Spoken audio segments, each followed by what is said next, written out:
Dialogues గురించి మాట్లాడుకుందాం sir. Yeah. Opening అద్భుతమైన డైలాగ్ ఉంది, అంటే చాలా బాగా కనెక్ట్ అయింది. ఆ గాంధీజీ గారు చనిపోయినప్పుడు ఎంతమంది సూసైడ్ చేసుకున్నారు, ఎంతమంది హార్ట్ బ్రేకే చనిపోయారు అని చెప్పి, ఇది దానికి రిప్రజెంట్ చేస్తూ ఇంకొక డైలాగ్ కూడా ఉంది.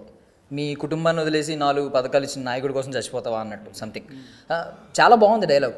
బట్ కొంతమంది దీన్ని ఇప్పుడు ఎక్కువగా వైఎస్ఆర్ గారు చనిపోయినప్పుడు ఎక్కువ మంది చనిపోయారు ఇలా సూసైడ్స్ చేసుకుని అనేది మనకు తెలుసు.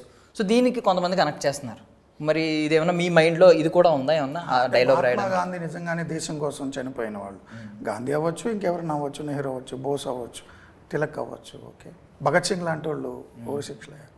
సో దేశం కోసం, నేల కోసం, సమాజం కోసం కష్టపడి స్వాతంత్రం కోసం కష్టపడిన వాళ్ళు చనిపోతే 4 కన్నీటి చుక్కలు రాలుస్తాము, చాలా రోజులు బాధపడతాము.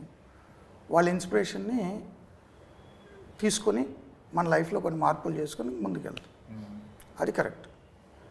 బట్ మనకిష్టమైన నాయకుడు చనిపోయాడని చచ్చిపోవడం, సూసైడ్ చేసేసుకోవడం రాజశేఖర రెడ్డి గారి దగ్గరే జరగల, చాలా చోట్ల జరిగింది. తెలంగాణ ఉద్యమంలో నిలువున కాల్చి చచ్చిపోయారు, శ్రీకాంతాచార్య నిలువున కాల్చి చచ్చిపోయారు. సో కేసీఆర్ గారు దీక్ష చేస్తున్నప్పుడు చనిపోయారు, జయలలిత అరెస్ట్ అయినప్పుడు చనిపోయారు. రీసెంట్గా చంద్రబాబు నాయుడు గారు అరెస్ట్ అయినప్పుడు కూడా తట్టుకోలేక టీవీలు చూసి గుండాకి చనిపోయిన వాళ్ళు, సూసైడ్ చేసుకున్న వాళ్ళు, వాళ్ళ కుటుంబాలను ఆదుకోవడానికే కదా భువనేశ్వర్ గారు నిజం గెలవాలని వెళ్ళారు.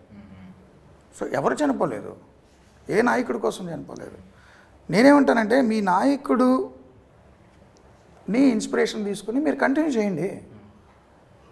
సో నాయకుడు చనిపోయాడు, నువ్వు చనిపోతే నిన్ను నమ్ముకున్న భార్య బిడ్డల పరిస్థితి ఏంటి?